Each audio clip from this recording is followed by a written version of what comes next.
میں بے تحاشا غصے میں تھی۔ میں نے عیسیٰ کا گریبان پوری طرح سے جھنجھوڑ دیا۔ میں نے کہا تم میری ماں کو بے وقوف بنا سکتے ہو، میں جانتی ہوں کہ تم یہ سب کچھ کیوں کر رہے ہو، تمہیں بدلہ لینا ہے تاکہ تمہاری انا کو تسکین پہنچ سکے۔ میری آنکھیں اس وقت غصے کے مارے چھلک پڑی۔ اس نے میرا ہاتھ نہیں پکڑا، نہ اپنا گریبان چھڑوایا۔ میری والدہ اٹھ کر کھڑی ہو گئی، کہنے لگی سمرا چھوڑو اس کا گریبان۔ میں نے اپنی والدہ کو دیکھا۔ میں نے کہا امی آپ کیوں اس کی باتوں میں آ رہی ہیں؟ وہ کہنے لگی اگر تم چاہتی ہو نا تمہاری ماں تمہیں زندہ نظر آئے تو وہ کرو جو میں کہہ رہی ہوں، جاؤ یہاں سے اور اپنے کمرے سے باہر نہیں نکلو گی تم، چھوڑو اس کا گریبان۔ میری والدہ نے میرے ہاتھ سے اس کا گریبان چھڑوایا تھا۔ وہ ابھی بھی میری طرف دیکھ رہا تھا۔ اس کی آنکھوں میں مجھے فتح کی چمک نظر آ رہی تھی۔ پتہ نہیں عورت ہر بار شکست کیوں کھا جاتی ہے، اب سمجھ میں آ رہا تھا۔ شاید اس وجہ سے کہ اس کے اپنے ہی اس کے دشمن بن جاتے ہیں۔ وہ اپنوں کے ہاتھوں مجبور ہو جاتی ہے، کبھی ماں کے ہاتھوں، کبھی باپ کے ہاتھوں، اور کبھی بہن بھائیوں کے ہاتھوں۔ میں بھی اپنی ماں کے ہاتھوں مجبور ہو گئی تھی، ورنہ اس شخص کو مزہ چکھانا میرے لیے مشکل نہیں تھا۔ میری والدہ کی طبیعت ایسی نہیں تھی کہ میں انہیں ٹینشن دیتی، اس لیے مجبوراً مجھے کھانا بھی کھانا پڑ رہا تھا اور ان کے ساتھ اپنا رویہ بھی درست رکھنا پڑ رہا تھا۔ میں اپنی ماں کو کھونا نہیں چاہتی تھی، ایک یہی تو رشتہ تھا میرے پاس، اسی لیے بے بس اور مجبور ہو گئی تھی۔ اگلے روز جب میرے لیے وہ عروسی لباس اور جیولری وغیرہ لے کے آیا تو میں کمرے سے باہر نہیں نکلی۔ وہ شاید تھوڑی دیر ہی رکا تھا، پھر چلا گیا۔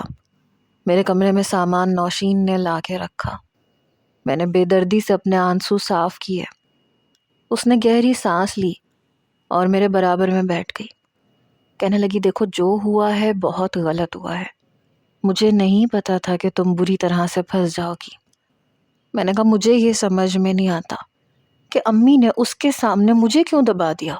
میری بات سن کے نوشین کہنے لگی کہ میں خود یونیورسٹی میں تھی، مجھے نہیں پتا کہ خالہ اور عیسیٰ کے مابین کیا بات ہوئی ہے، ورنہ میں تمہیں ضرور بتا دیتی۔ میں نے کہا مجھے یہ سمجھ میں نہیں آ رہا کہ آخر امی کو ہوا کیا ہے، وہ کیوں مجھے مجبور کر رہی ہیں، اس شخص کے سامنے کیوں مجھے جھکانا چاہتی ہیں، حالانکہ مجھے جانتی ہیں کہ میں اس کے لیے صرف انا کی تسکین کا سامان بنوں گی۔ اس وقت میرا دل چاہ رہا ہے کہ زمین پھٹے اور میں اس میں دفن ہو جاؤں یا میں اپنے آپ کو ختم کر لوں۔ میں بار بار بڑی بے دردی سے اپنے آنسو صاف کر رہی تھی۔ میرے بیڈ پر عروسی لباس کا ڈبہ، میری جیولری، جوتے اور پتہ نہیں کیا کچھ شاپنگ بیگ میں پڑا ہوا تھا جو مجھے منہ چڑھاتے ہوئے محسوس ہو رہے تھے۔ نوشین کہنے لگی میرا تو خود دماغ کام نہیں کر رہا کہ تمہیں ہی کوئی مشورہ دے دوں۔ میں تو اس وقت کو پچھتا رہی ہوں کہ میں نے تمہیں کیوں مجبور کیا۔ کاش میں تمہیں عیسیٰ کے آفس میں لے کے ہی نہ جاتی، نہ ہم جاتے نہ یہ سب کچھ ہوتا۔ پتہ نہیں کیوں مجھے تو اپنا آپ مجرم لگ رہا ہے، مجھے لگ رہا ہے میں تمہاری مجرم ہوں۔ اس کی آنکھوں میں بھی آنسو تھے۔ میں نے کہا نہیں شاید میری قسمت ہی خراب تھی، لیکن بہرحال میں بھی ڈر کے نہیں رہوں گی، ناک میں دم کر کے رکھ دوں گی، اس کے بھی اور اس کے گھر والوں کے بھی، خود ہی چھوڑ دے گا مجھے۔ وقت یوں ہی گزرنے لگا، جمعہ کا دن بھی آ گیا۔ امی کی خاطر مجھے عروسی جوڑا پہننا پڑا۔ تیار نوشین نے ہی کیا تھا۔ میں نے کہا زیادہ اچھا تیار کرنے کی ضرورت نہیں ہے۔ کہنے لگی اچھا نہیں کرتی تیار تمہیں۔ وہ خود بے حد افسردہ لگ رہی تھی۔ پھر شام کے 5 بجے بہت مختصر سے لوگ آئے۔ تایا ابا کے ساتھ عیسیٰ کے دونوں بھائی اور بھابیاں بھی آئی تھیں، لیکن تائی امی نہیں آئی تھیں، اور اس کے کچھ دوست تھے۔ میری والدہ نے صرف آس پڑوس میں سے چند لوگوں کو بلوایا تھا۔ نوشین باہر جا چکی تھی، میں اکیلی بیٹھی تھی۔ ہاتھوں میں کانچ کی سرخ چوڑیاں اور زیورات مجھے کسی سانپ کی طرح سے ڈستے ہوئے محسوس ہو رہے تھے۔ بار بار میری آنکھوں میں آنسو بھر رہے تھے جسے میں ٹیشو سے صاف کرتی۔ پھر بہرحال اپنی ہار کسے اچھی لگتی ہے، کسی کو بھی تو نہیں۔ پتہ نہیں ہر بار یہ مرد کیوں جیت جاتے ہیں، ہم عورتیں کیوں ہار جاتی ہیں۔ کچھ ہی دیر کے بعد میری والدہ اندر آ گئیں، میرے پاس بیٹھ گئیں، میرا سرد ہاتھ اپنے دونوں ہاتھوں میں لے لیا۔ کہنے لگی اس نے مجھ سے وعدہ کیا ہے وہ تمہیں کوئی تکلیف نہیں دے گا۔ میں نے کہا اس نے وعدہ کیا اور آپ نے سچ سمجھ لیا۔ امی کیا آپ جانتی نہیں ہیں ان لوگوں کو؟ مجھے نہیں پتا تھا کہ آپ میرے معاملے میں اتنی خود غرضی دکھائیں گی۔ میں نہ چاہتے ہوئے بھی شکوا کر بیٹھی۔ میری ماں کہنے لگیں تمہارے باپ کی یہی خواہش تھی، اور دیکھو قدرت کو بھی یہی منظور تھا، ورنہ سیدھے طریقے سے طلاق تو ہو ہی رہی تھی، لیکن قسمت نے پلٹا کھایا۔ وہ واپس آیا، ہمارے در پہ آیا سوالی بن کے، اور جتنا بڑا وعدہ اس نے مجھ سے کیا ہے نا، میں جانتی ہوں کچھ نہیں ہوگا تمہیں، کوئی نقصان نہیں پہنچائے گا تمہیں، اپنی ماں پہ بھروسہ رکھو۔ میں نے پھر سے آنسو صاف کیے۔ کچھ ہی دیر کے بعد نوشین اندر آئی، کہنے لگی وہ لوگ رخصتی کے لیے تیار ہیں، کہہ رہے ہیں کہ سمرا کو باہر بلاتا ہے۔ میری والدہ ہی میرا ہاتھ پکڑ کے مجھے باہر لے گئی۔ میں نے نظریں اٹھا کے بھی نہیں دیکھا تھا کہ وہ کیسا لگ رہا تھا۔ میری والدہ نے میرا ہاتھ اس کے ہاتھ میں پکڑا دیا، کہنے لگی بہت بڑا بھروسہ کر رہی ہوں تم پہ۔ میں جانتی تھی کہ جس پر میری ماں نے بھروسہ کیا ہے وہ کیسے ان کے بھروسے کو تار تار کرے گا۔ تھا تو اسی خاندان کا چشم و چراغ جنہوں نے ہمیں اس وقت دھکے دے کے نکال دیا تھا جب میں بہت چھوٹی تھی، جب میری ماں میرے باپ کی موت کے صدمے میں تھی۔ جب تب برداشت نہیں کیا تھا تو اب مجھے کیا برداشت کریں گے؟ شاید میں تھکنے لگی تھی۔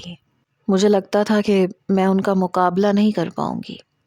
کبھی لگتا تھا کہ نہیں، مجھے لڑنا چاہیے، مجھے ہار نہیں ماننی چاہیے۔ جیسے ہی میں اپنے گھر سے باہر نکلی، اپنے ہاتھ کو میں نے عیسیٰ سے چھڑوا لیا۔ اس نے میرے لیے گاڑی کی اگلی نشست کا دروازہ کھولا۔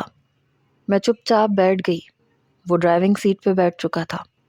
ہماری گاڑی میں اور کوئی نہیں بیٹھا تھا۔ اس کے دونوں بھائی اور بھابیاں اپنی اپنی گاڑیوں میں گئے تھے۔ سارا راستہ میں کھڑکی سے باہر ہی دیکھتی رہی۔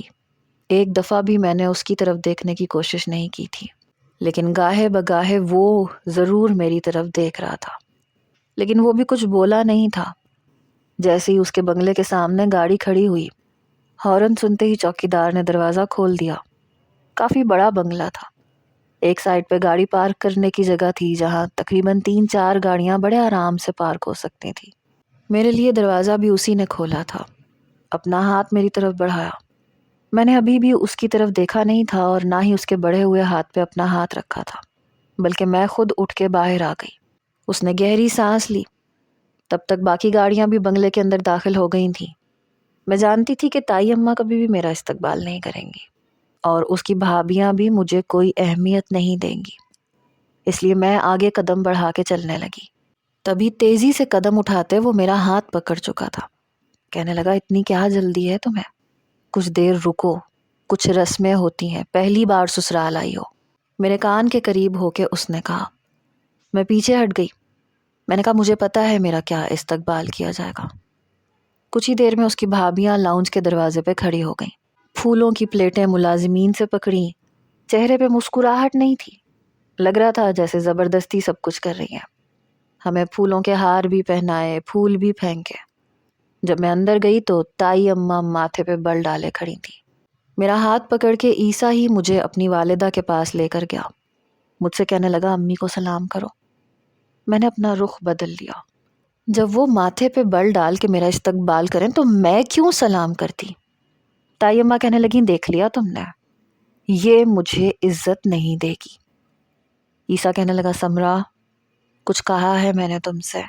تائی اماں کہنے لگیں تم رہنے دو، تمہیں شوق ہے اس کی ماں کو عزت دینے کا، اس کی بات رکھنے کا، میں جانتی ہوں یہ مجھے کبھی عزت نہیں دے گی۔ میں نے کہا السلام علیکم، لیکن بڑی بے دلی سے کہا۔ اب مجھے اپنی ماں کے حوالے سے تانے دیے جائیں گے۔ البتہ میرے تایا نے میرے سر پہ ہاتھ رکھ کے مجھے دعا دی تھی۔ پھر اپنی بڑی بہو سے کہنے لگے کہ اسے عیسیٰ کے کمرے میں لے جا کے بٹھا دو۔ اس کی دونوں بھابیاں میرے پاس آ گئیں، مجھے کمرے میں لے گئیں۔ پورا کمرہ پھولوں سے سجا ہوا تھا اور مجھے امید تھی وہ ایسے ہی کرے گا۔ میں کمرے میں جا کے بیٹھ گئی۔ اس کی بھابیاں کہنے لگیں اگر تمہیں کچھ کھانا پینا ہے تو بتا دو۔ میں نے کہا جی نہیں، آپ تشریف لے جا سکتی ہیں۔ میرے روکھے لہجے کو سن کے ان دونوں نے ایک دوسرے کی طرف دیکھا، ماتھے پہ بل ڈالے اور کمرے سے باہر چلی گئی۔ میں بیڈ کے بجائے صوفے پہ جا کے بیٹھ گئی۔ کمرہ کافی کشادہ تھا اور پھولوں سے سجا ہوا تھا۔ کچھ ہی دیر بعد عیسیٰ کمرے میں آیا۔ کافی سنجیدہ لگ رہا تھا۔ میں نے اب اس کا چہرہ دیکھا تھا۔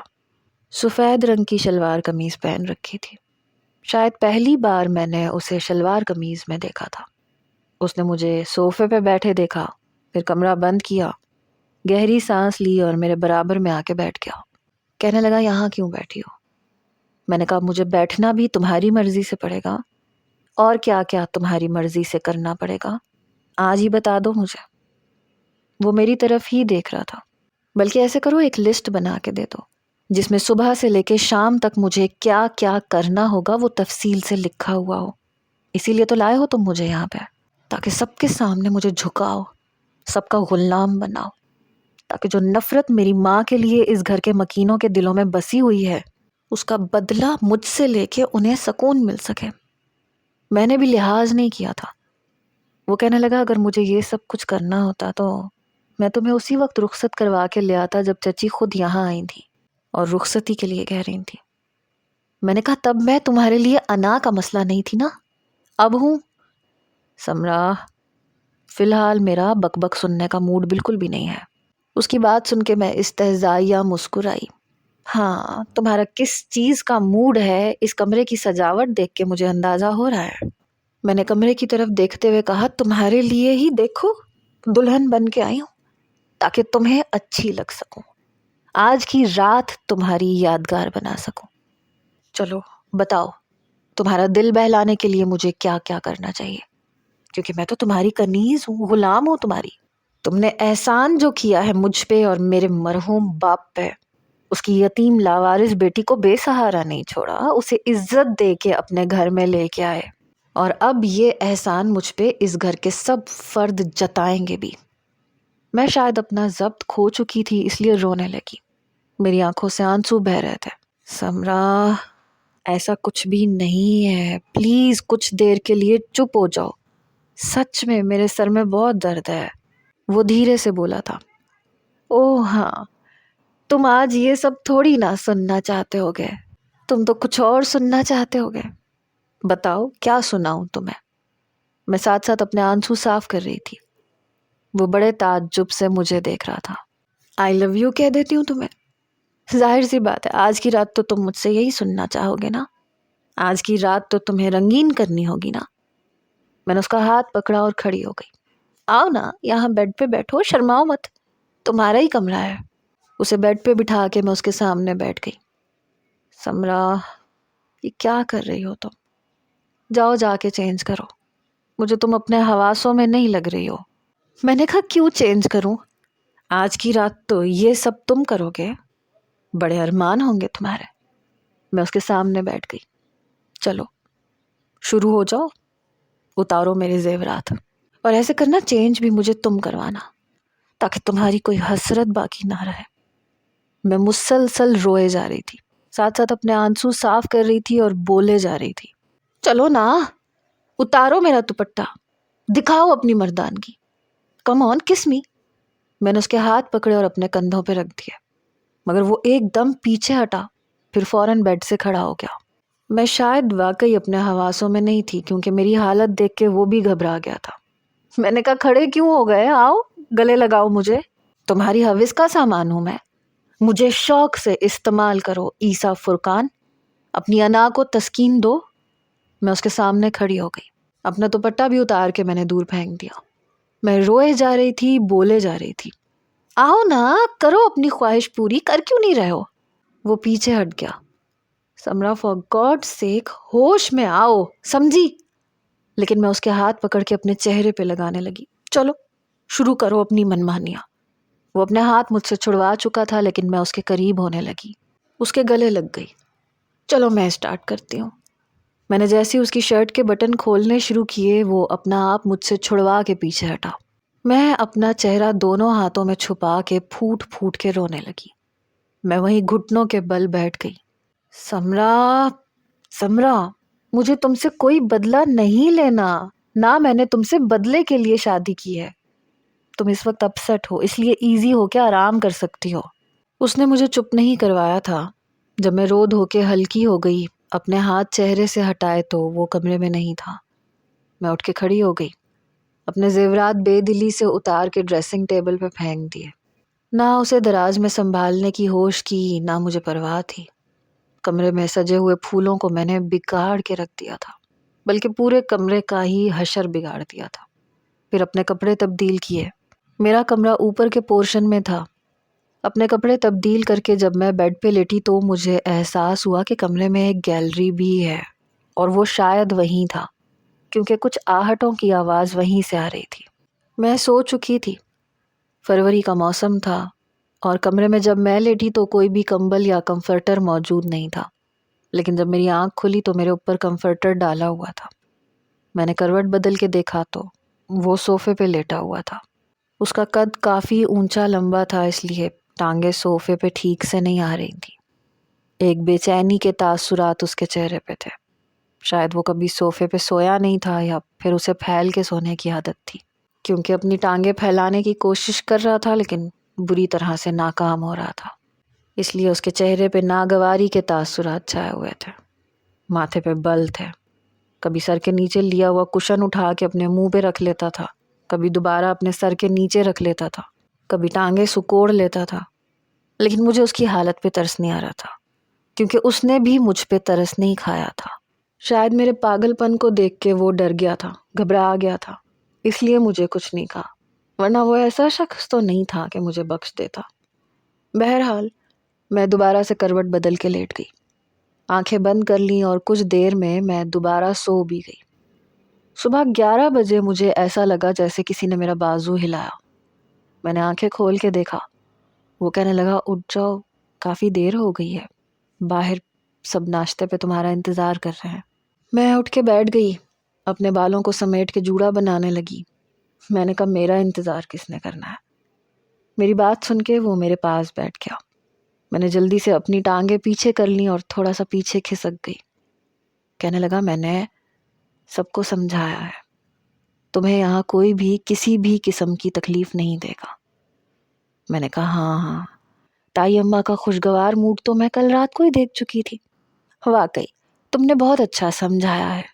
کہنے لگا اگر تم آتے ہی سلام کر لیتی تو ان کا موڈ خود بخود ٹھیک ہو جاتا، اور باقی سب کی ذمہ داری میں لیتا ہوں کہ کوئی بھی تمہارے ساتھ برا رویہ نہیں رکھے گا۔ تم بس اپنی گارنٹی مجھے دے دو کہ تم بھی سب کے ساتھ ٹھیک رہو گی جیسے رہنے کا حق ہے۔ تم بھی دل میں کسی قسم کی کوئی کدورت نہیں رکھو گی، کوئی نفرت نہیں رکھو گی۔ میں نے اس کے چہرے کی طرف دیکھا۔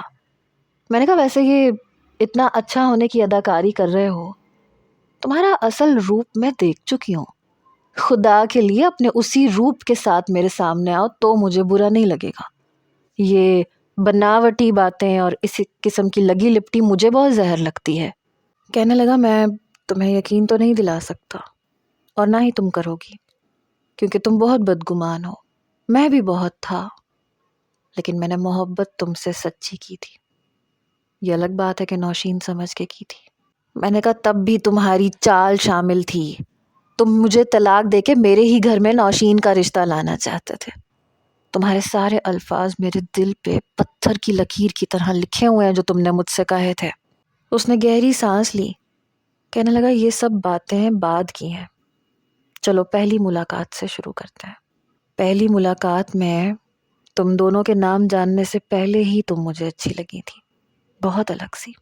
جب پتہ چلا کہ تم سمرا کی دوست ہو اور اس کے ساتھ آئی ہو تو میں نے دل ہی دل میں شکر کیا تھا کہ تم سمرا نہیں ہو، کیونکہ میں نے اپنے گھر میں تمہارے اور چچی کے لیے صرف نفرت دیکھی تھی۔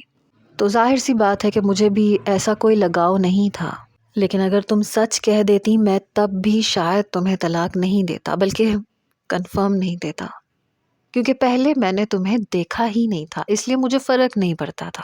لیکن جب دیکھ لیا تو یہ کہہ کے وہ چپ ہو گیا۔ کہنے لگا دیکھنے کے بعد انسان کا ارادہ بدل بھی سکتا ہے، اور ظاہر سی بات ہے جو ڈرامہ تم نے میرے ساتھ کیا اور اس کے بعد تم اپنی اصلیت کے ساتھ میرے سامنے آئی تو غصہ مجھے بھی آیا، لیکن جب میں گھر گیا اور میں نے بہت سوچا تو شکر کیا کہ چچی نے مجھے طلاق دینے سے روک دیا تھا۔ اگر میں طلاق دے دیتا اور تم آزاد ہو جاتی، اس سوچ نے مجھے تڑپا کے رکھ دیا تھا۔ تب مجھے پتا چلا کہ تم میرے لیے کتنی زیادہ اہم ہو چکی ہو۔ میں جانتا ہوں تم میری بات کا یقین نہیں کرو گی۔ پھر اٹھ کے کھڑا ہو گیا، تیار ہو جاؤ، باہر ناشتے پہ سب لوگ تمہارا انتظار کر رہے ہیں۔ میں اٹھ کے کھڑی ہو گئی، ایک عام سا سادہ سا لباس نکال کے پہن لیا، نہ میک اپ کیا نہ کوئی جیولری پہنی۔ وہ مجھے ہی دیکھ رہا تھا، میں نے بس اپنے بال بنائے اور دوپٹہ سر پہ لے کے باہر چلی گئی۔ وہ میرے پیچھے ہی باہر آیا۔ ڈائننگ ٹیبل پہ سبھی لوگ واقعی میرا انتظار کر رہے تھے، حالانکہ ناشتہ لگ چکا تھا۔ سب لوگ بیٹھ چکے تھے، تائی اماں کے ماتھے پہ بل پڑے ہوئے تھے۔ جیسے ہی عیسیٰ کمرے سے باہر آیا، مجھے کہنے لگا امی اور ابو کو سلام کرو۔ میں نے بڑی بے دلی سے اپنے تایا اور تائی کو سلام کیا۔ میرے لیے کرسی عیسیٰ نے ہی پیچھے کر کے مجھے بیٹھنے کے لیے کہا، پھر میرے برابر میں ہی بیٹھ گیا۔ تایا ابا کہنے لگے بیٹا ہمیں نہیں پتا تھا کہ تمہیں ناشتے میں کیا پسند ہے، اس لیے سب کچھ ہی موجود ہے۔ یہ تمہارا اپنا ہی گھر ہے اور تمہیں کسی بھی اجنبی کی طرح رہنے کی ضرورت نہیں ہے۔ جو جی میں آئے کھاؤ پیو خوش رہو۔ پھر عیسیٰ سے کہنے لگے تم نے بہو کو حق مہر کی رقم دے دی تھی؟ یہ سن کے میں نے برجستہ اپنے تایا ابا کی طرف دیکھا تھا۔ وہ عیسیٰ سے پوچھ رہے تھے۔ کہنے لگا نہیں بابا میں اس کا اکاؤنٹ کھلوا دوں گا، بینک میں ڈلوا دوں گا۔ تائی اماں کہنے لگی کیا ضرورت ہے اس کا بینک اکاؤنٹ کھلوانے کی؟ ارے بھائی تمہاری بیوی ہے، جو کچھ اس کا ہے وہ تمہارا بھی ہے، اپنے اکاؤنٹ میں پڑے رہنے دو، ہم کون سا اس سے چھین لیں گے۔ تایا ابا کہنے لگے تم چپ رہو، تم سے کہا تھا نا کہ سمرا کے معاملے میں تم کچھ نہیں کہو گی۔ وہ کہنے لگی آپ مجھے اس 2 ٹکے کے لڑکی کی خاطر چپ رہنے کے لیے کہہ رہے ہیں، یعنی کہ میری اہمیت اس سے بھی کم ہے؟ تو ٹھیک ہے میں یہاں سے چلی جاتی ہوں۔ وہ اٹھ کے کھڑی ہو گئی۔ خیر مجھے پرواہ نہیں تھی، سب لوگ ناشتہ کرنا بھول گئے تھے۔ تایا ابا تائی اماں کی منت سماجت کرنے لگے کہ میرا یہ مقصد نہیں تھا، لیکن میں نے بڑے آرام سے اپنی پلیٹ میں آملیٹ ڈالا، بریڈ کے سلائس پکڑے اور میں ناشتہ کرنے لگی۔ حالانکہ عیسیٰ کی دونوں بھابیاں ناشتہ کرنا بھول چکی تھیں، بار بار کہہ رہی تھیں امی چھوڑیں بھی اس بات کو، بیٹھ جائیں ناشتہ کریں، آپ نے رات کو بھی ٹھیک سے کچھ نہیں کھایا۔ تائی اماں ٹسوے بہا رہی تھیں اور میں نوالے پہ نوالا اپنے منہ میں ڈال رہی تھی۔ پھر میں نے عیسیٰ سے کہا میرے کپ میں چائے ڈال کے دے دو، سر میں بہت درد ہو رہا ہے۔ حالانکہ وہ بھی ناشتہ نہیں کر رہا تھا، اپنی ماں سے ہی کہہ رہا تھا کہ امی بات کو ختم کریں، لیکن مجھے پرواہ نہیں تھی۔ اس ٹیبل پہ صرف میں اکیلی بیٹھ کے ناشتہ کر رہی تھی، حالانکہ بھوک اتنی نہیں تھی لیکن میں جان بوجھ کے کھا رہی تھی۔ سب لوگ میری طرف دیکھ رہے تھے۔ عیسیٰ نے مجھے غصے سے دیکھا۔ میں نے کہا کیا ہوا؟ چائے ڈال کے دو، آج تو میں مہمان ہوں اس گھر کی، کیا ایک دن بھی چائے میرے کپ میں ڈال کے نہیں دے سکتے؟ اپنے بابا سے ہی کچھ سیکھ لو، کیسے تائی اماں کی منت سماجت کر رہے ہیں۔ عیسیٰ کے دونوں بھائی اسے غصے سے دیکھ رہے تھے۔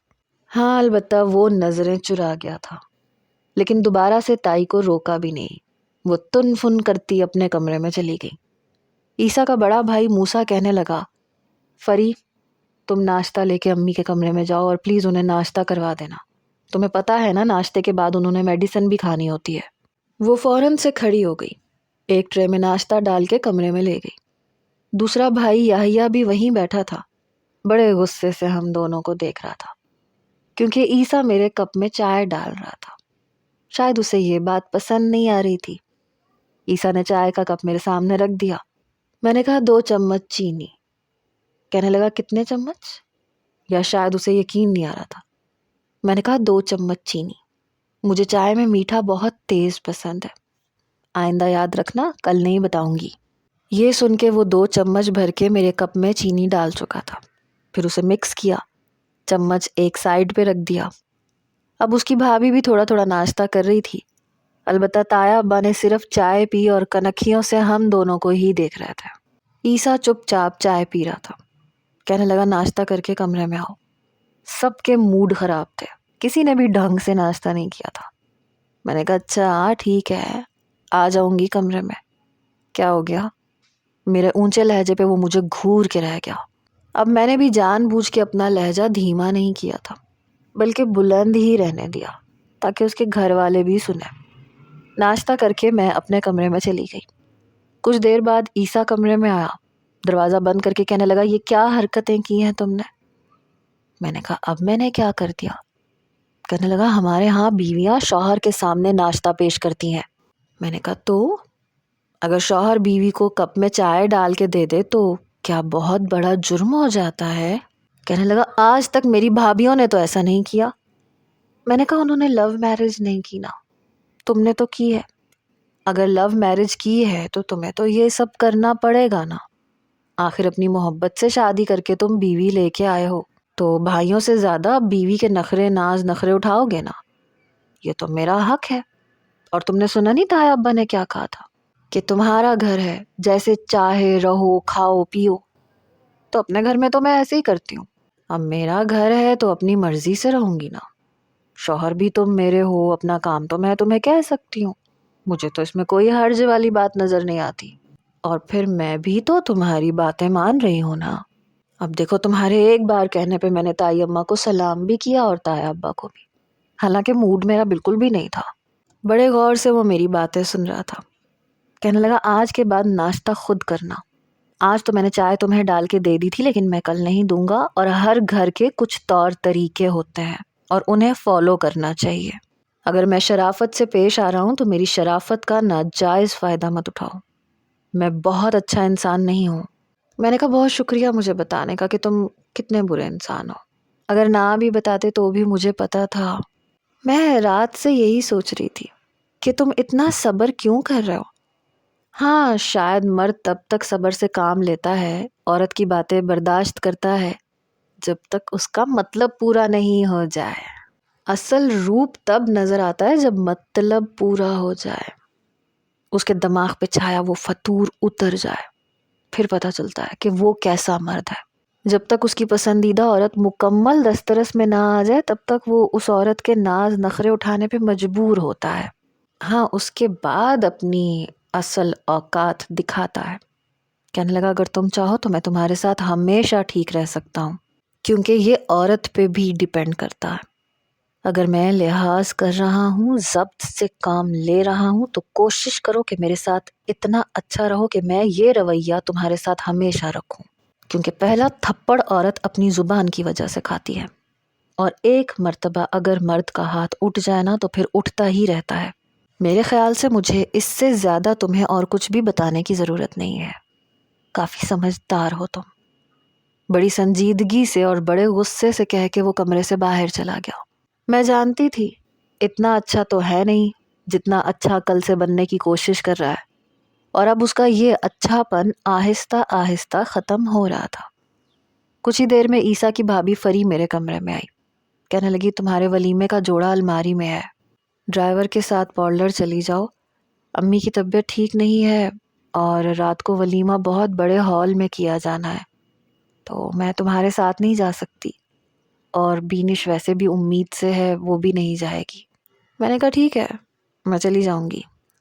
وہ کہنے لگی بس 1 گھنٹہ ہے تمہارے پاس، چاہو تو آرام کر سکتی ہو۔ رات کو ولیمے کا فنکشن کافی بڑا تھا، بہت لوگ آئے تھے، نوشین اور میری والدہ بھی آئی تھیں۔ نوشین میرے پاس بیٹھ گئی، کہنے لگی امی کا فون آیا تھا، میں شاید نیکسٹ ویک وہاں چلی جاؤں۔ میں نے کہا کیوں؟ کہنے لگی بس بابا نے وہاں بات کر لی ہے، آگے کی تعلیم میں وہاں پہ جاری رکھ سکتی ہوں۔ میں نے کہا تو امی تو اکیلی رہ جائیں گی؟ کہنے لگی سمرا مجھے جانا تو تھا ہی، اور پھر خالہ کہہ رہی ہیں کہ میں اکیلی رہ لوں گی، مجھے کوئی مسئلہ نہیں ہے، لیکن میں پریشان ہو کے رہ گئی تھی۔ میری والدہ نے مجھے بہت پیار کیا تھا، دعائیں دی تھی۔ جب وہ واپس جانے لگیں تو میں نے کہا امی آپ اکیلی کیسے رہیں گی؟ میری والدہ کہنے لگی میری فکر مت کرو، مجھے بس تمہاری فکر تھی، تم اپنے گھر کی ہو گئی ہو، اب میں سکون میں ہوں اور میں اکیلی رہ لوں گی۔ تم 5 سال کی تھی جب سے اکیلی ہی رہ رہی ہوں۔ میں نے کہا میں بھی تو ہوتی تھی آپ کے ساتھ۔ میری والدہ کہنے لگی کوئی بات نہیں، تمہارے بابا کی یادیں اور تمہاری یادیں ابھی بھی میرے پاس رہیں گی۔ پتہ نہیں ان کی باتیں مجھے تسلی نہیں دے رہی تھیں۔ میں نے کہا میں آپ کے ساتھ چلوں گی۔ میری والدہ کہنے لگی نہیں ابھی نہیں، ابھی تم اپنے سسرال میں رہو، اور دیکھو اپنا دل صاف کر کے ان کے ساتھ رہنا، مجھے تمہاری کوئی بھی شکایت نہ ملے۔ میں نے کہا آپ اپنا دل صاف کر سکتی ہیں؟ وہ مسکرانے لگی، کہنے لگی ایاز کی خاطر میں تمہارے ددیال والوں کو کب کا معاف کر چکی ہوں، اور میں ان کی طرف سے دل صاف کر چکی ہوں، تم بھی میری بیٹی ہونے کا ثبوت دو۔ ولیمے کی تقریب ختم ہونے کے بعد جب میں کمرے میں آئی تو اپنے کپڑے چینج کر کے کمرے کی ساری لائٹیں بند کر کے لیٹ چکی تھی، کمفرٹر بھی اپنے اوپر لے کے میں سوتی بن گئی۔ مجھے تھا کہ شاید عیسیٰ کمرے میں آئے گا، لیکن وہ نہیں آیا۔ شاید میں تھکی ہوئی تھی اس لیے میں سو گئی۔ صبح کمرے میں ہلکی ہلکی روشنی پھیلی ہوئی تھی۔ میں نے جیسی کروٹ بدلی تو میرے ہوش اڑ کے رہ گئے۔ وہ میرے برابر میں لیٹا ہوا تھا، کمفرٹر بھی لیا ہوا تھا۔ میں تو اچنبے میں آئی، فوراً سے اٹھ کے بیٹھ گئی اور اس کا بازو بری طرح سے ہلا کے رکھ دیا۔ وہ شاید گہری نیند میں تھا، بمشکل آنکھیں کھول کے مجھے دیکھا۔ میں نے کہا یہاں کیا کر رہے ہو تم؟ کہنے لگا نظر نہیں آ رہا تمہیں سو رہا ہوں۔ میں نے کہا تم یہاں نہیں سو سکتے۔ کہنے لگا میں صوفے پہ بھی نہیں سو سکتا، وہاں نہیں سویا جاتا مجھ سے، اور ویسے بھی میں نے تمہیں کچھ نہیں کہا، میں نے تمہیں تنگ بھی نہیں کیا۔ میں نے کہا تم یہاں سے اٹھ رہے ہو یا میں صوفے پہ جا کے سو جاؤں؟ اس نے آنکھیں بند کر لی۔ میں سمجھ گئی کہ وہ نہیں اٹھے گا۔ میں نے جیسے ہی تکیا اٹھایا تو اس نے میری کلائی پکڑ لی۔ مجھے اپنے آپ پہ بہت کنٹرول ہے، تم یہاں بھی سو سکتی ہو اور بڑے آرام سے سو سکتی ہو۔ میں نے کہا لیکن مجھے تم پہ بھروسہ نہیں ہے، کیا خبر کب جذبات کے ہاتھوں۔ میری بات یہیں تک پہنچی تھی کہ اس نے میری کلائی کھینچی۔ میں بے ساختہ اس کے سینے پہ جا لگی۔ میرے بالوں کا جوڑا کھل چکا تھا۔ وہ مجھے دیکھنے لگا۔ ڈر تمہیں مجھ سے ہے یا خود سے ہے؟ یہ تو میں بھی کہہ سکتا ہوں کہ میرے ایک بیڈ پہ ہونے سے تمہیں یہ ڈر ہے کہ کہیں تم بے اختیار نہ ہو جاؤ۔ جذبات صرف مرد کے پاس تو نہیں ہوتے ہیں، لڑکیوں کے پاس بھی ہوتے ہیں۔ اس کی گرم سانسیں میرے چہرے کو چھو رہی تھی۔ میں نروس ہوئی۔ میں تمہاری طرح نہیں ہوں، چھوڑو میری کلائی۔ کہنے لگا پھر اٹھ کے صوفے پہ کیوں جا رہی ہو؟ اگر خود پہ اتنا ہی کنٹرول ہے تو یہیں لیٹو، میں بھی یہیں لیٹا ہوا ہوں۔ میں نے تو نہیں چھوا نا تمہیں، تم بھی مجھے بنا چھوئے سو جایا کرنا، یا ڈر ہے کہ تمہاری خواہشات تمہیں تنگ کریں گی؟ اس کی بات سن کے میں نے اپنی کلائی اس کے ہاتھ سے چھڑوائی تھی۔ وہ مسکرانے لگا۔ میں نے اپنے بال سمیٹے اور اس کی مخالف سمت میں کروٹ بدل کے سو گئی۔ اب وہ سوتا بیڈ پہ ہی تھا لیکن میرے قریب نہیں آتا تھا۔ تائی اماں مجھ سے بات نہیں کرتی تھی، باقیوں کا رویہ بھی لیا دیا سا ہی تھا۔ بس تایا ابا ضرور مجھ سے پیار کرتے تھے۔ کبھی کبھی میرے چہرے کو بڑے غور سے دیکھتے، پھر اپنی بھیگی آنکھیں صاف کرنے لگتے، کہتے کہ تم ایاز سے بہت ملتی ہو۔ ایک بار میں سیڑھیاں اتر رہی تھی جب میرا پاؤں بہت بری طرح سے سیڑھیوں سے سلپ ہوا اور میں توازن برقرار نہیں رکھ پائی اور سیڑھیوں سے بری طرح سے گر گئی۔ میرے چلانے پہ فری اور بینش دونوں ہی بھاگی ہوئی آئیں۔ تایا ابا بھی میرے پاس آ گئے۔ میرے پیر میں شدت سے درد ہو رہا تھا۔ میں تڑپ تڑپ کے رونے لگی۔ درد کی شدت بہت زیادہ تھی۔ تبھی میری نظر تائی اماں پہ پڑی۔ وہ دور اپنے کمرے کے پاس کھڑی مسکرا رہی تھیں۔ میں نے سیڑھیوں کی طرف دیکھا تو پتہ نہیں کچھ پیلا پیلا سا گرا ہوا تھا۔ فری اور بینش نے مجھے سہارا دیتے ہوئے صوفے پہ بٹھایا۔ میں سمجھ گئی تھی کہ یہ سب تائی اماں نے ہی کیا ہے۔ تایا ابا نے مجھے یوں تڑپتے اور بلکتے ہوئے دیکھا تو عیسیٰ کو کال کر دی۔ 10 منٹ میں وہ گھر میں موجود تھا۔ وہ جلدی سے لاؤنج کے اندر آیا، مجھے روتا دیکھ کے پوچھنے لگا کہ کیسے گر گئیں تم؟ دھیان سے سیڑھیاں اترتی۔ اس وقت مجھے لگ رہا تھا کہ درد کی شدت سے میں مر جاؤں گی۔ عیسیٰ نے مجھے گود میں بھر کے گاڑی میں بٹھایا، ہسپتال لے کے گیا۔ میرے پاؤں کی ہڈی میں فریکچر آ گیا تھا۔ میرے پاؤں کو پلسٹر پہنا دیا گیا۔ پین کلر کے انجیکشن کے بعد مجھے کچھ سکون ملا۔ واپسی پہ عیسیٰ کہنے لگا تم آج کے بعد ہیل نہیں پہنو گی۔ کافی فکر مند اور پریشان لگ رہا تھا۔ میں نے کہا یہ سب تائی اماں کا کیا دھرا ہے، انہوں نے سیڑھیوں پہ کچھ گرایا تھا۔ میری بات پہ کہنے لگا ٹھیک ہے تمہیں میری ماں اچھی نہیں لگتی، لیکن اس کا مطلب یہ تو نہیں ہے کہ تم میری ماں پہ الزام لگاؤ۔ میں نے کہا ہاں تمہیں کیوں یقین آئے گا، میں سچ کہہ رہی ہوں۔ میں رو رہی تھی تو وہ اپنے کمرے کے دروازے کے پاس کھڑی ہنس رہی تھی، اور وہ میرے پاس تک نہیں آئی، ایک ہمدردی کا لفظ نہیں بولا۔ تمہیں یقین نہیں آتا تو جا کے سیڑھیاں دیکھ لینا۔ کہنے لگا اور اگر تم غلط ہوئی تو؟ میں نے کہا تو جو چاہے سزا دے دینا مجھے، اور اگر تمہاری ماں غلط ہوئی تو کیا کرو گے؟ جیسے ہی ہم گھر پہنچے مجھے سہارا دیتے ہوئے وہ صوفے پہ بٹھا چکا تھا۔ عیسیٰ کو دیکھ کے تائی اماں فٹافٹ سے میرے پاس آ گئی۔ کتنا سمجھایا تھا تمہیں کہ آرام سے اترو، اب دیکھو پیر توڑوا کے بیٹھ گئی۔ میں تو کہتی ہوں نیچے گیسٹ روم میں ہی تم رہ لیا کرو۔ عیسیٰ نے ایک نظر اپنی والدہ کو دیکھا، پھر اوپر کا زینہ دیکھنے لگا۔ تائی اماں نے جب عیسیٰ کو سیڑھیوں پہ دیکھا تو کچھ گھبرا سی گئی۔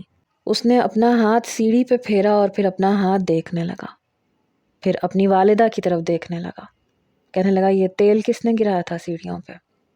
یہ سن کے تایا ابا بھی اسے دیکھنے لگے۔ کہنے لگے کیا مطلب ہے تمہارا؟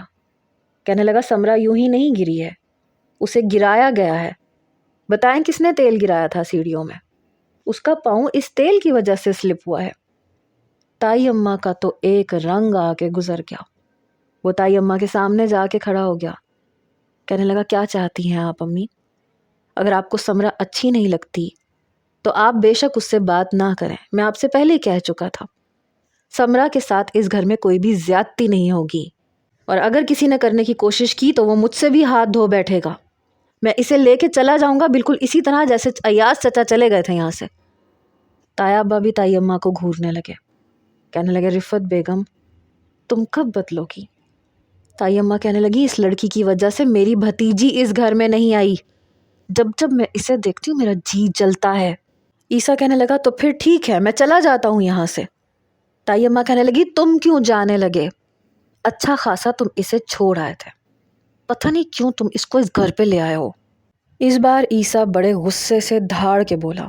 کہنے لگا میں آپ سے آخری بار کہہ رہا ہوں، اگر سمرا کے ساتھ مزید کوئی بھی زیادتی ہوئی تو میں خدا کی قسم کھا کے کہتا ہوں میں یہاں سے چلا جاؤں گا، اور آپ جانتی ہیں میں جھوٹی قسم نہیں کھاتا۔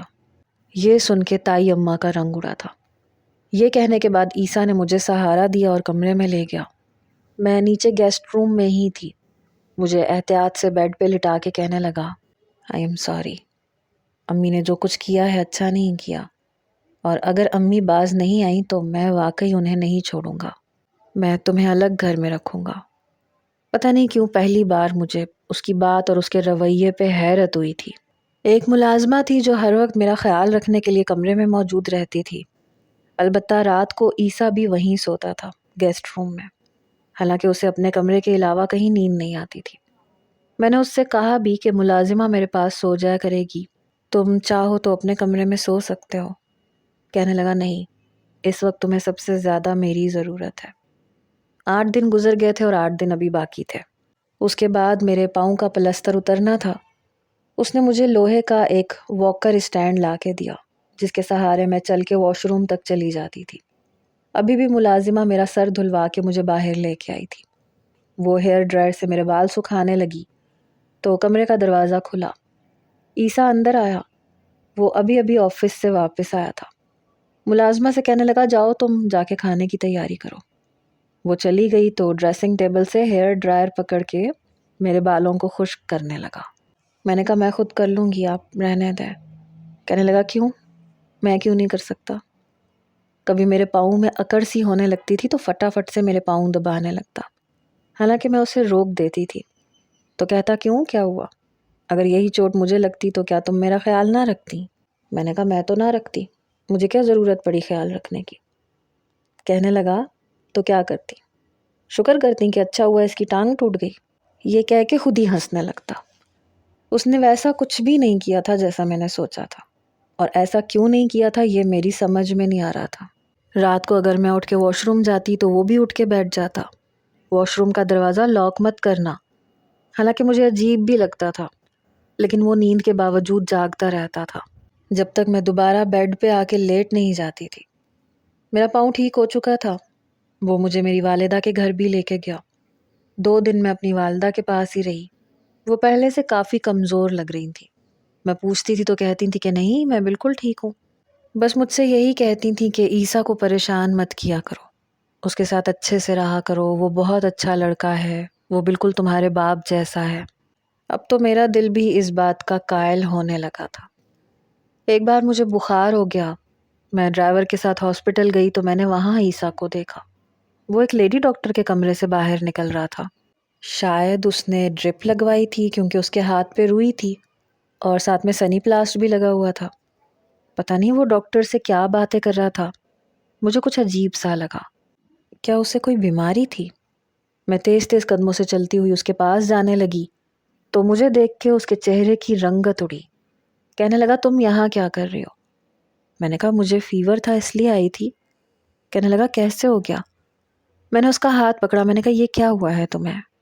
کہنے لگا کچھ نہیں، وہ بلڈ ڈونیٹ کیا تھا، کسی کو بہت ضرورت تھی۔ میں تو ڈر گئی کہ پتہ نہیں اسے کوئی بیماری ہے، لیکن مجھے دیکھ کے اس کا رنگ کیوں اڑا؟ مجھے لگا جیسے وہ جھوٹ بول رہا ہے۔ عیسیٰ نے لیڈی ڈاکٹر کو اشارہ کیا اور ڈاکٹر وہاں سے چلی گئی۔ پھر کہنے لگا چلو واپس چلتے ہیں۔ میں نے کہا پہلے تم بتاؤ تم یہاں کیوں آئے تھے؟ کہنے لگا بتا تو رہا ہوں، بلڈ ڈونیٹ کرنا تھا، کر دیا۔ میں نے کہا کیوں کرنا تھا؟ اور یہ لیڈی ڈاکٹر سے تم کیا باتیں کر رہے تھے؟ میری بات پہ مسکرانے لگا، کہنے لگا تم جیلس ہو رہی ہو؟ کمال ہے، تم تو کہتی ہو کہ تمہیں مجھ سے محبت ہی نہیں ہے، پھر مجھے لیڈی ڈاکٹر کے ساتھ کھڑا دیکھ کے جیلس بھی ہونے لگی۔ مجھے لگا جیسے وہ مجھ سے کچھ چھپانے کی کوشش کر رہا ہے۔ میں سوچ چکی تھی کہ میں اس ڈاکٹر سے ضرور پوچھوں گی۔ میں گھر آ گئی۔ اگلے روز میں پھر اسی ہاسپٹل گئی۔ جب میں اس لیڈی ڈاکٹر کے کمرے میں گئی تو مجھے دیکھ کے وہ کچھ تذبذب کا شکار ہوئی۔ میں نے کہا آپ عیسیٰ کو کیسے جانتی ہیں اور اس نے کل کسے بلڈ ڈونیٹ کیا تھا؟ وہ کہنے لگی مجھے عیسیٰ نے منع کیا ہے بتانے سے۔ میں نے کہا پلیز آپ مجھے بتائیں، میں اس کی بیوی ہوں۔ تبھی اس نے جو حقیقت مجھے بتائی، میرے ہوش اڑ کے رہ گئے تھے۔ میں روتے ہوئے باہر نکلی تھی۔ گاڑی میں بیٹھ کے میں نے ڈرائیور سے کہا کہ گھر چلو اور میرے گھر چلو۔ میں روئے جا رہی تھی۔ ڈرائیور کہنے لگا بی بی جی کیا ہوا ہے، آپ ٹھیک تو ہیں؟ میں نے اسے کوئی جواب نہیں دیا۔ جیسے ہی میں اپنے گھر گئی، ڈور بیل پہ انگلی رکھ کے بھول گئی۔ دروازہ میری والدہ نے کھولا، انہیں دیکھ کے میں پھٹ پڑی۔ میں نے کہا آپ نے مجھے بتایا بھی نہیں اور خود ہی آپ اتنی بڑی بیماری سے لڑ رہی ہیں۔ یہ سن کے میری والدہ مجھے حیرت سے دیکھنے لگی، کہنے لگی کیا کہہ رہی ہو تم؟ میں نے کہا وہی کہہ رہی ہوں جو ڈاکٹر سے سن کے آئی ہوں۔ آپ کو کینسر ہے اور آپ نے مجھے بتایا تک نہیں۔ عیسیٰ آپ کا علاج کروا رہا ہے، آپ کو مجھ سے زیادہ اس پہ بھروسہ ہے۔ میری والدہ کہنے لگی میں نہیں چاہتی تھی کہ تمہیں یہ تکلیف دوں۔ اگر تمہیں یہ پتہ چل جاتا تو تم شاید شادی ہی نہ کرتی۔ تمہاری شادی کی مجھے اسی وجہ سے جلدی تھی۔ میں نے چاہا تھا کہ تمہاری رخصتی عیسیٰ کے ساتھ ہو جائے، لیکن اس کے گھر والوں نے انکار کر دیا تھا۔ پھر میں چاہتی تھی کہ جلد از جلد تمہیں طلاق ہو جائے تاکہ میں تمہاری شادی کہیں اور کر دوں، لیکن پھر یہ سب کچھ ہو گیا۔ اس دن ہاسپٹل میں نے عیسیٰ کو اسی لیے بلایا تھا اور اسے اپنی بیماری کے بارے میں بتایا تھا، اور یہ بھی کہا تھا کہ وہ تمہیں کچھ نہ بتائے، اور یہ بھی کہا تھا کہ وہ تمہیں چھوڑے بھی نہ۔ اس نے میری بات کی لاج رکھی کیونکہ وہ تم سے محبت کرتا تھا، وہ تمہیں ویسے بھی چھوڑنا نہیں چاہتا تھا۔ اسی لیے میں نے اس سے وعدہ لیا تھا اور اسی کے کہنے پہ میں نے تم سے کہا تھا کہ تم خلا کا کیس واپس لے لو۔ اس نے میرے ہاتھ پہ ہاتھ رکھ کے وعدہ کیا تھا کہ تمہیں کوئی تکلیف نہیں دے گا اور تمہیں وہی عزت دے گا جس کی تم حقدار ہو۔ میری والدہ کہنے لگی اب جاؤ واپس، تمہیں گھر میں نہیں دیکھے گا تو پریشان ہو جائے گا۔ میں نے کہا مجھے کہیں نہیں جانا، مجھے آپ کے پاس رہنا ہے۔ میں رونے لگی۔ میری والدہ کہنے لگی میں اسی لیے تمہیں نہیں بتا رہی تھی۔ دیکھو بیٹا، زندگی اور موت کا ایک دن مقرر ہے، سب نے جانا ہے۔ بس مجھے یہ فکر تھی کہ میرے پیچھے تم اکیلی رہ جاؤ گی، لیکن اب میں سکون سے ہوں۔ کل بھی اس نے مجھے ہی بلڈ دیا تھا کیونکہ میرے اندر خون کی بہت زیادہ کمی ہو گئی تھی۔ علاج ہی کچھ ایسا ہے، بہت تکلیف دیتا ہے۔ میرے موبائل پہ عیسیٰ کی کال آ رہی تھی، میں نے فون اٹھایا۔ کہنے لگا کہاں ہو تم؟ میں نے کہا میں امی کے گھر پہ ہوں۔ کہنے لگا اچھا چلو ٹھیک ہے، میں رات کو لینے آ جاؤں گا۔ میں نے کہا نہیں، مجھے امی کے پاس رہنا ہے، پلیز مجھے چند دن میری امی کے پاس رہنے دو۔ اس نے کوئی اعتراض نہیں کیا۔ میری والدہ کہنے لگی مجھے ایسے کیوں لگ رہا ہے جیسے تمہارا رویہ ابھی بھی اس کے ساتھ ٹھیک نہیں ہے۔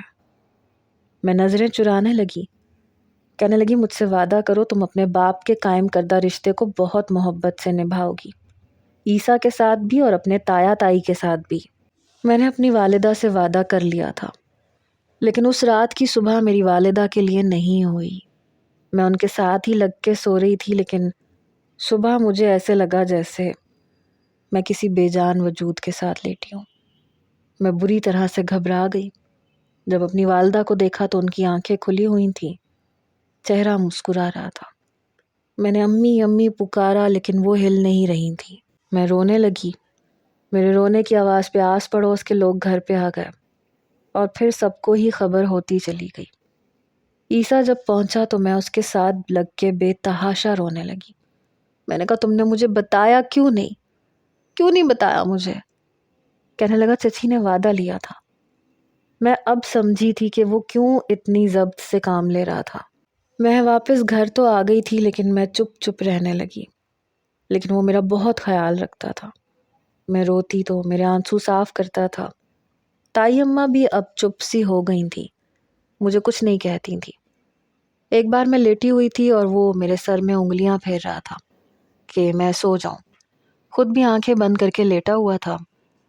جب میں اس کے بازو پہ سر رکھ کے اس کے قریب ہو گئی، اسے شاید توقع نہیں تھی، وہ بری طرح سے بوکھلایا تھا، لیکن تب تک میں اس کے اندر سمٹ چکی تھی۔ عیسیٰ، آئی لو یو۔ میں رونے لگی، وہ مجھے اپنے حصار میں لے چکا تھا۔ جانتا ہوں، میں نے کہا جو کچھ تم نے میری ماں کے ساتھ کیا ہے میں تمہاری احسان مند رہوں گی۔ کہنے لگا میرا فرض تھا۔ میں نے کہا میں نے تمہیں بہت پریشان کیا، آئی ایم سوری۔ کہنے لگا مجھے خود پہ افسوس ہے کہ جس وقت چچی کو اور تمہیں ہماری ضرورت تھی تو ہم نے سہارا دینے کے بجائے تمہیں دھتکار دیا، لیکن تب میں اتنا بڑا نہیں تھا، اگر اتنا بڑا ہوتا جتنا اب ہوں تو شاید کبھی بھی ایسا نہیں ہونے دیتا۔ میں نے بچپن سے امی کے منہ سے چچی کے لیے ایسی ہی باتیں سنی تھی کہ سچ سے آنکھیں پھیرتا ہی چلا گیا۔ تم میری زندگی میں یوں نہ آتی تو شاید میں کبھی بھی سچ نہ جان پاتا، اور یہ بھی سچ ہے کہ ہمارا ملنا مقدر میں لکھا تھا، اس لیے ہم آج ایک ساتھ ہیں۔ میں اس کے سینے میں منہ چھپا چکی تھی کیونکہ مجھے اب یہ رشتہ نبھانا تھا۔